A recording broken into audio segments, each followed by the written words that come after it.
Hi, I'm Blake Rayhans. And I'm Stacie Mallon. And you are listening to the Optimized AF podcast. We know life is hard. We're here to make it simple.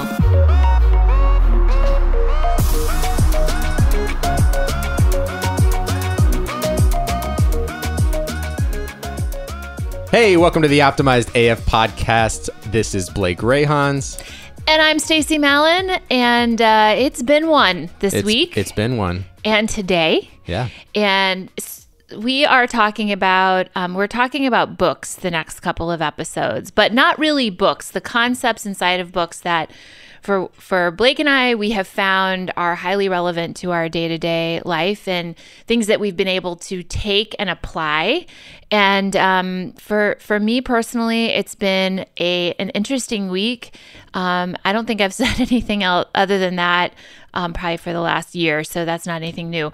But I think it's highly relevant to what we're talking about today. And prepping for this, we both listened and consumed a lot of material related to the books that we're talking about. And so I will say, if anybody has a book that they would highly recommend, it's another opportunity for you guys to contribute to the show, because we would love to hear a book that you took and were able to live in some way, shape, or form. And I'd love to hear from you guys on that, because these are good reference points for me on how to sort of simplify things. Absolutely. Yeah. A lot of times we consume either business books, personal development books, and we even talked about it in one of the early episodes of this podcast series, that sometimes those concepts are just a little too grand. They're a little too hard to apply. And I think, quote unquote, regular people in day-to-day lives struggle to simplify those concepts, put them into practice, and then share those results. And that's something that Stacie, you and I have done to enhance and optimize our lives in different aspects. And it's not always easy, though. And so what we're going to do in the next several episodes, I think we're going to go down a path of both a mix of reviewing and applying in a practical way certain books and authors and thought leaders and concepts that will bring value to the listener, but also then integrate guests that are living that in their own way. And so today we're going to start with Mel Robbins. And Mel Robbins, if you have not heard of Mel Robbins, go ahead and pause the podcast, go Google her real quick. And you're under a rock if you haven't heard about Mel Robbins that's true at this too. point. Yeah. And specifically, we're going to touch heavily on her 5-second rule, and it's not to do with food you've dropped on the floor. No, it's not. Is that a 3-second rule or a 5-second? It depends on what rule? household you're in. I guess so. And also what the food is. Yes. And I don't know, I can't exactly remember how long ago I was exposed to Mel, but I remember seeing a YouTube. It was not her TED Talk, but it was where she was being interviewed by Sean, and I can visually remember he's in an NASA shirt. We'll link this YouTube. Oh, Tom. Yes. Yeah, Tom Billow. Yes. I always mess up how to pronounce his last name, but yes. So he had her on, and I was transfixed. I watched the whole thing. Super engaging. We'll link it, because I think if you don't want to read the book, which I would recommend reading the book, I think she does a great job of breaking down the elements and her story in its entirety. But I think that interview was such a great encapsulation of the whole premise. But they also on YouTube kind of break up the pieces of it. And so I think there's one that talks about, motivation, self-motivation as a joke, and things that are obviously can capture people's attention. But I would recommend digesting the whole entire thing, because I think it's all really valuable. But today we're going to emphasize the pieces for each of us that I think were the most relevant, that are the most applicable in day-to-day life. And the premise is very simple already. And the premise is people get stuck. And she talks a lot about the neuroscience, which I'm a total geek about. I love the neuroscience and how the brain functions to protect us. It's just like bias. When I first learned about bias and the lack of shame and bias, the brain uses bias to filter out unnecessary information. But sometimes it filters out information that is necessary. Yep. But that's how your brain protects you from going crazy, because there's just so much stimuli on a day-to-day basis. Very similar to the 5-second rule. So the basic premise is this, that you you hesitate in life. So picture yourself in a meeting, and we've all been here. Picture yourself in a meeting, you have something to contribute, and then you hesitate to contribute. There's a pause. And in that pause, your brain says, hold on, wait a minute, you're hesitating, there's a reason, there's danger, don't do it. And your brain talks yourself out of it. So the 5-second rule is a disruptive technique, and there's a fancy neurological name for it, but I'll just say it's a disruption to your brain to stop your brain from stopping you from doing something. So for example, you're laying in bed in the morning and you hit snooze, and she uses this example all the time.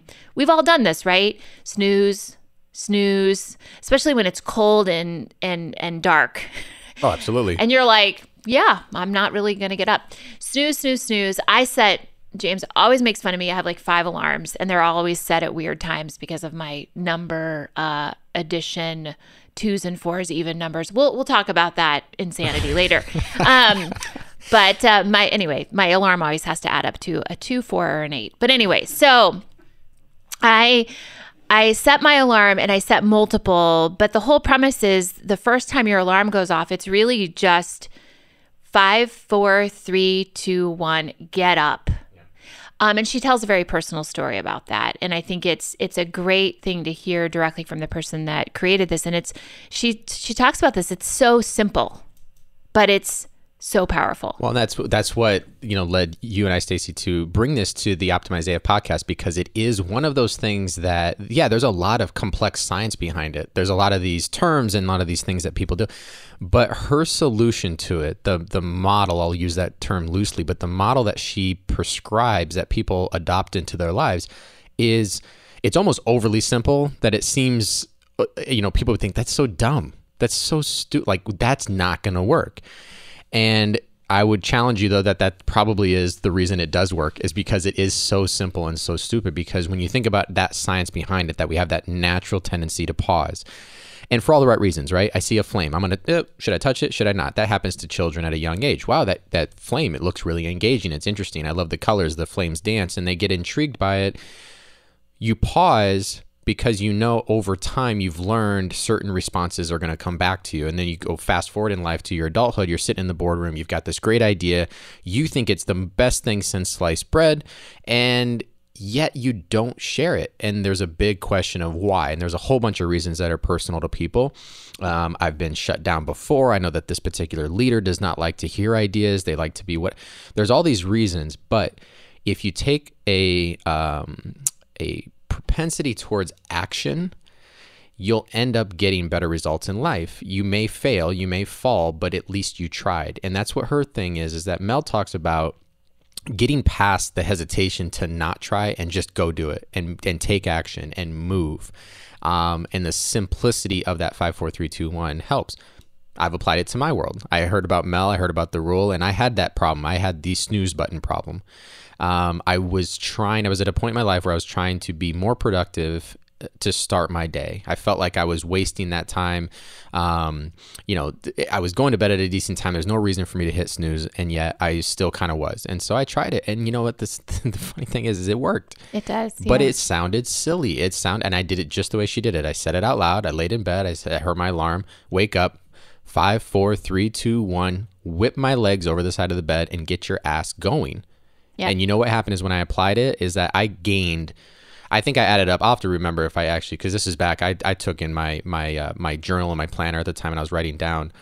I think based on what I had been doing of pressing snooze 3, 4, sometimes, 6 times, depending on what was going on, I think I gained, hours to my week just by getting going. Yeah. And that's if you don't accidentally shut off your alarm and you're like, that's a whole nother problem. There's your shit sandwich. Yeah. 3-hour delay in your day.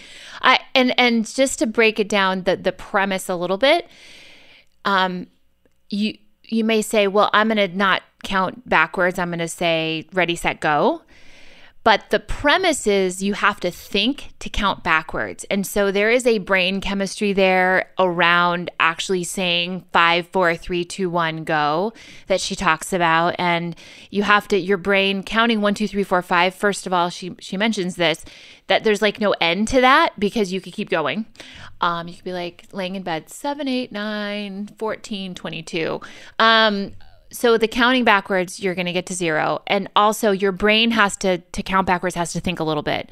Not a lot, obviously. That's not hard for most of us, but you have to think about it. And so I really love how simple this premise is. And I love that I used to talk to people about punch fear in the face, but it's a hard thing for people to think about doing. It's a hard thing to do in practice. This is really the same concept, but it's a practical way to do that. And I was thinking about this last night. I should have looked it up, but I think Jim Carrey had a Yes Man. Wasn't there a movie, The Yes Man? I think it was called Yes Man. Yeah, and it's the same kind of premise, right? Nick is saying yes. Affirmative by the producer. That is correct. Yep. And it's the same premise. Now he gets himself into trouble, but I would say the elevator scene. Yes. It's based on the premise of momentum and saying yes and moving forward and no hesitation. So I think that it's a good, it's a solid thing to think about momentum in your day and the premise behind how do you create more positive momentum, and that your best life is one decision away. Isn't that crazy to think about? She talks about that in an interview, and she talks about how like my marriage is one decision away from failing or being successful. And she says not the decision of do I stay married or do I get divorced. She talks about that it's the little decisions, but those add up, and you have to make the decision that moves you in the direction of what type of marriage in that example that you want to have. And everybody has those moments. So for me, a couple things. Want to go back to the Yes Man? Actually, funny story about that. I actually learned traffic laws, a couple of them that I didn't know from that movie. Remember when he gets pulled over and the cop's like, you know why I pulled you over? And he's like, No, that's Liar, Liar.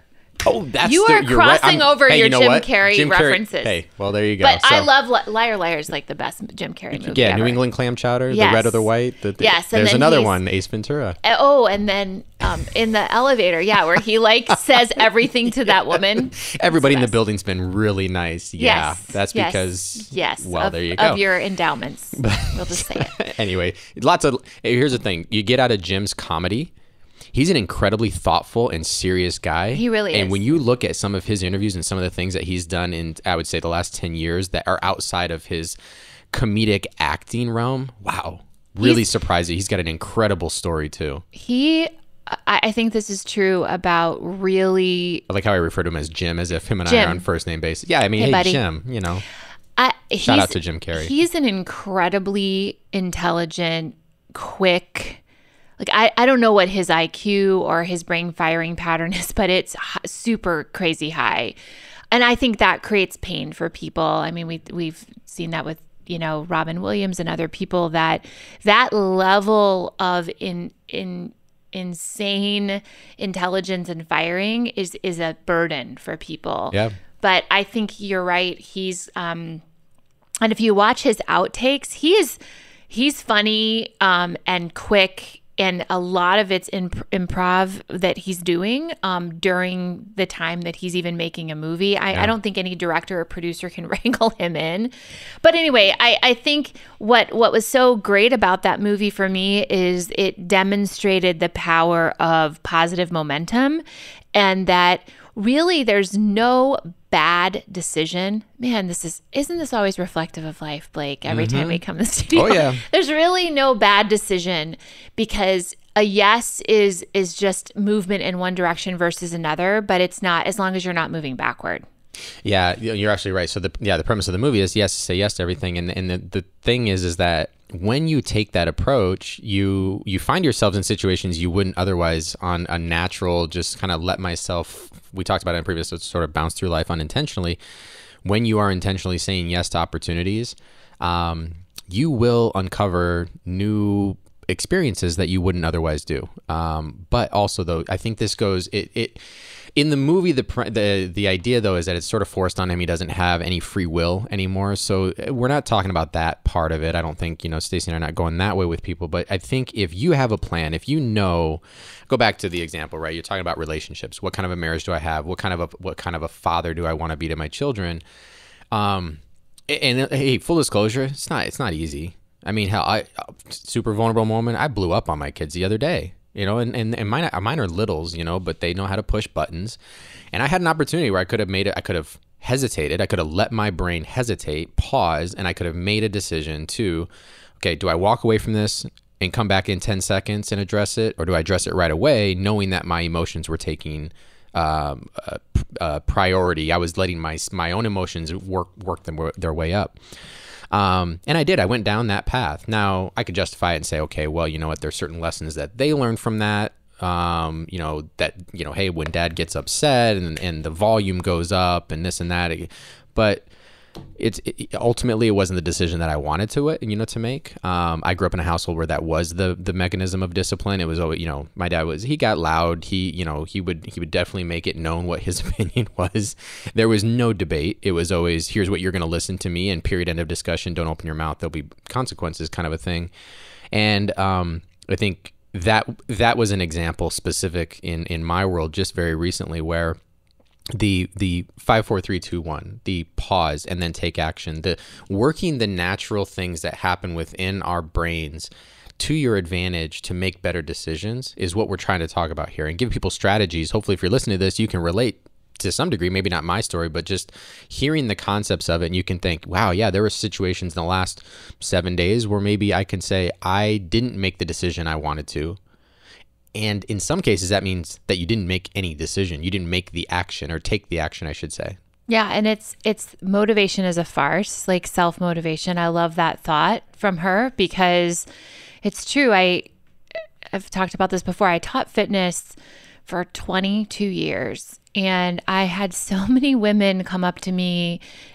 I'll just say women, because for the most part, I guess guys during my spin class too, but the commitment of having booked a class and having somebody that's going to be there created accountability that they wouldn't have had otherwise, because self-motivation to some degree is a farce. So how do you create that motivation and that accountability, which we've talked about a lot on this podcast, in a more natural way? And I think the 5-second rule, is about just falling forward.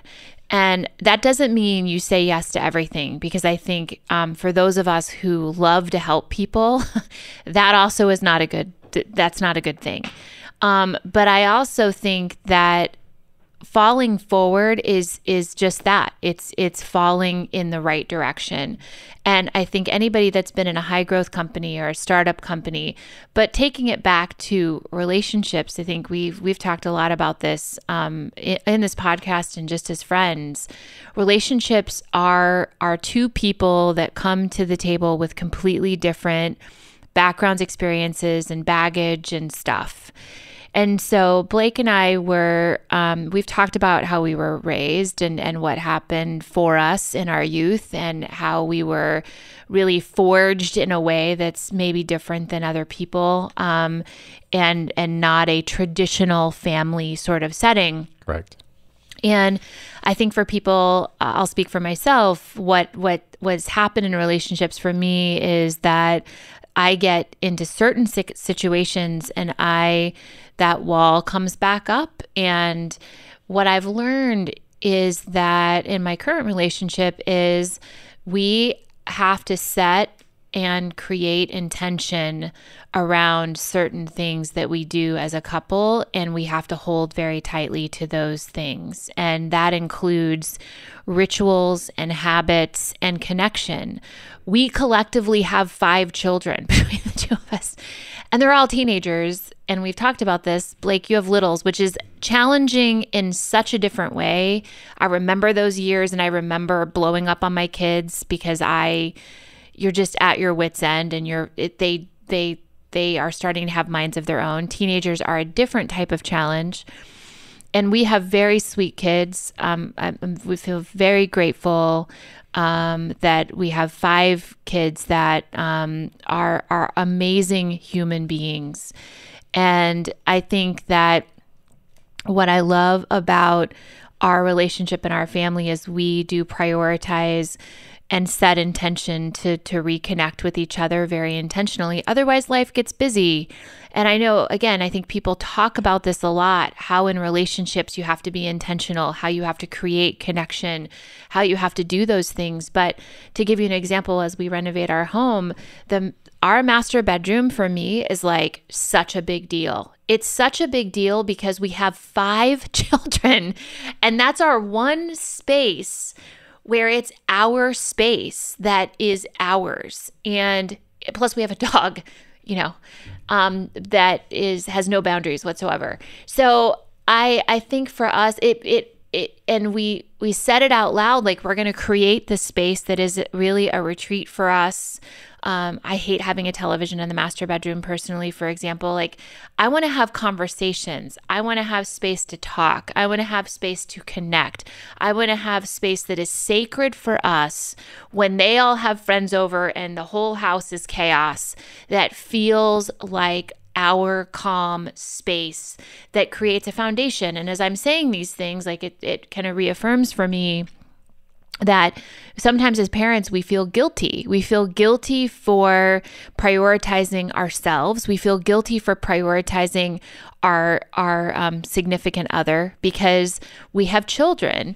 But children, just newsflash, children grow up and they move out and they have their own life. And Dayton, James's oldest, is out of the house.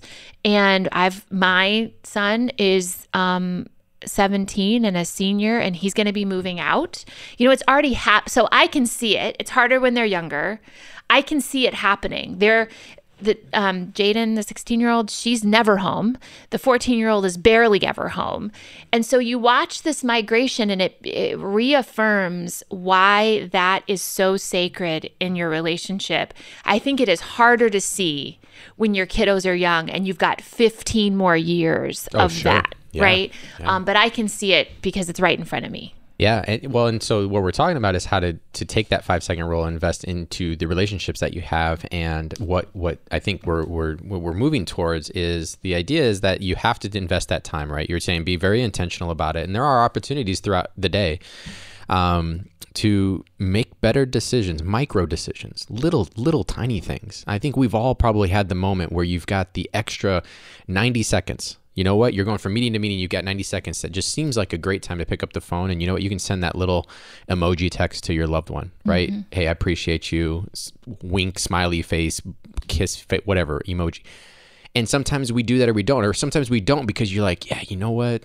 We weren't really connecting this morning. She said something that kind of pissed me off. And right. You have a moment where you can make a micro decision to say, you know what? Yeah, but I'm going to invest in the type of marriage that I want to have. I'm not going to hold on to that. And you pause, you hesitate, then you bring in all this influence from the morning and you decide not to.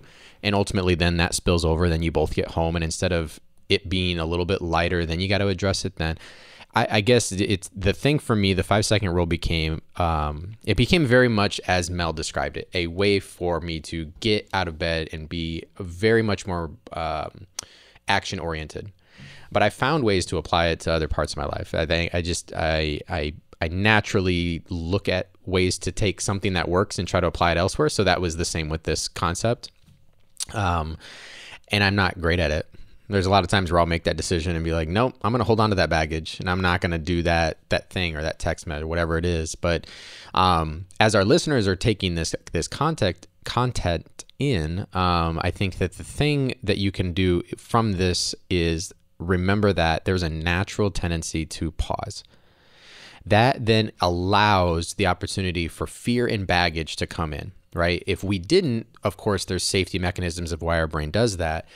But what the 5-second rule does is it says, look, before in the natural, let's embrace the natural pause and hesitation. But before you get consumed with the fear and the baggage that flows in and then really starts to just sort of restrict you from being able to move in a lot of cases, is say I'm going to 5, 4, 3, 2, 1, 10, 8, 6, 4, 2, whatever you need to do to make to your point, Stacie, fire up your brain, get your neuroscience going, and then fall forward or take action, and don't let the fear and the baggage consume you to be rendering you basically motionless to take action and do the thing that otherwise you should do. I love you just said 10, 8, 6, 4, 2. Got to think about it.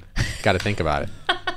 That's right. That's my jam. Yeah. I'm doing that from now on. I see. I worked it in there for your alarm Thank clock you. and the 2, I 4, 8. appreciate it. Yeah, I got you. Did you hear my stomach? It's that time. Yeah. That was loud. Sorry if this is disrupting your speech pattern. I think that one thing that has been kind of embracing the 5-second rule, but taking that one step further, which you just mentioned, is I also have now started to think about a little bit, am I taking action to move away from or towards something? Because many times we take an action to move away from fear or pain. And instead of I'm going to move towards, so in the situation, like you said, with your significant other, if we have conflict in the morning and I have that thought process and I'm moving away from something because I'm afraid of rejection or how is this person going to respond to me, that's not a good reason to not do it. I'm not as good about this as I should be, and I'm working on it. But with teenagers, it's like unrequited love most of the time. They're not going to say it back to you. But I had an experience the other day that was just such a powerful reminder for me on why I intentionally reach to them all the time and just tell them I love them. And I was at Jocelyn's volleyball game, and they had just finished their game and they go do their huddle, and she runs over with a couple of her teammates, and she ran up and I'm sitting on the bleachers, and she tackled me and hugged me and, gave me a big kiss and a hug. And her teammate's mom was looked at her teammate and said, hey, where's my, but that is the relationship I have with my children. We relentlessly love each other all the time. And I'm so close to my children that I am reminded, even in times where they are challenging and they're teenagers, that we've been fostering that for their whole life. And I reach to them all the time in a text message. I now snap because it's the only thing that they answer. They understand, yeah. My daughter has text messaging on D&D, so she never responds. I don't even know if she ever sees it. So now I have to go through Snap, which I'm just learning, and it's terrible. I have to snap my daughter, text my son. If you really want to get a hold of them, by the way, you have to call them. Who knew? Who knew that was going to come back? That was back. Hey, phone calls are back, everybody. So I can't even keep up. So I have to snap her, and she'll snap me back. And it's funny because when it's just like leadership, you have to meet people where they are. We've talked about this a lot. So Snap is her mechanism. She's 14 years old. So, okay, well, if that's how I can reach out to you, I'm the parent. Let me adopt, instead of being the parent that says, you have to text me back, I pay for your phone, this is how it is. I mean, I think a lot of people go there because as parents, it's offensive. Why are my children not responding to me? A, they're sleeping most of the time. That's what I found. But B, I have my text messages on Do Not Disturb, and I can't be bothered. But Snapchat, I'll respond to you right away. So I think it's just so many lessons from being a parent that we apply as leaders. Oh, absolutely. And as teammates and as partners with each other, that we are really moving towards loving each other more and moving towards forgiveness and grace and moving towards kindness. We've mentioned a lot, COVID has been really stressful for people, has stretched people to the point of breaking. And so right now, I find myself reminding myself whether I'm in traffic or I'm at Target with Karens or wherever I am, wherever I am. I feel like people are really horrible drivers right now. There's no affect with the mask on. So it's a practice of being intentional about moving toward something. So the 5, 4, 3, 2, 1, as a reminder, should be moving toward. I think 5, 4, 3, 2, 1 should not be, I'm gonna retreat to fear. Yeah. Well, and Mel talks about it. And again, as we wrap this episode up, encourage you all to do a little research on Mel, but she talks about how, in that, actually I think it was in the interview with Tom that you mentioned earlier, Stacie, that they received messages back about people who have used the 5, 4, 3, 2, 1 method and decided not to jump off the bridge, decided not to take that final step. And, not to wrap up the episode on sort of a somber note, but this is a good transition into our next episode, where we're going to review another wonderful, wonderful book and another wonderful author. But here's what I want to do to just kind of wrap things up, if I can. It's just indulge and bring it really into the reality of today. So if you're listening to this years down the road, you can check out right now. But today, 5, 4, 3, 2, 1, reach out to somebody. Okay, I was listening to some statistics and things talking about recently, and I think we're all relatively aware of this, yet it really hit home for me to hear that kind of some of the numbers and things, and I won't get into the details, but the amount of overdose deaths, the amount of suicides, the amount of divorces right now because of this pandemic and because of the underlying issues that people have masked over in their lives are rising up. And they're taking people over. And sometimes you just need to hear from people. You just need somebody to reach into your life and connect with you and let you know they're needed, they're wanted, they're valuable. And so if you haven't done it, reach out to people, reach out to your circle, do something in the next week that lets the people around you know that you care about them, that you're there to listen if they need someone to talk to. That is the action from today's episode. It's your assignment. That's your assignment. Yeah. Implement the 5, 4, 3, 2, 1. If you've listened to this and you do some research on Mel and you think that, hey, you know what, I can find a way to apply that to my life. And maybe it's even just the snooze button. That might even be the thing with a lot of, like you mentioned, the cold weather, right? A lot of us are getting into the fall season, winter season. And if you've got one of those climates where that little cocoon that you've created at night is the warm spot that you cannot seem to peel yourself away from, take these next few months over the course of the winter and implement the 5, 4, 3, 2, 1 to get up and get moving. But really the assignment from today, as we bring it to sort of just a reality of where we're at, is I just really want to push people and encourage you to connect with people, take the action to just let people know that you're there for them. And let's try to just come together all and be there. I think, we lose sight of just how much that's needed, and especially now more than ever. Yeah, I completely agree. And I think if you don't take anything else away from today, take what Blake just said to heart, that people are very isolated still, and loneliness is a human condition that is unnatural for us, and connection is really critical for people. And best case, in person. Second best case, FaceTime call, or some sort of, there's a face to the conversation. Snapchat, sure.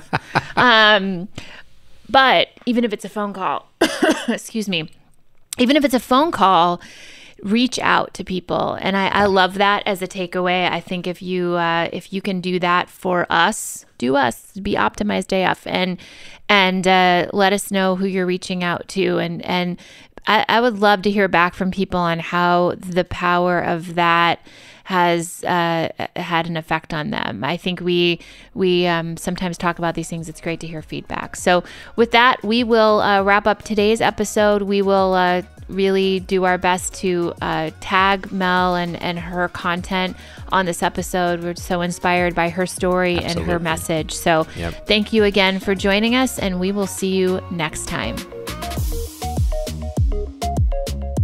Hey guys, thanks for listening to our show. You can find Blake and I on social media channels at Blake Rayhans and at Stacie Mallon. Be sure to follow Optimized AF on Instagram and rate and subscribe to this podcast on iTunes. See you next time.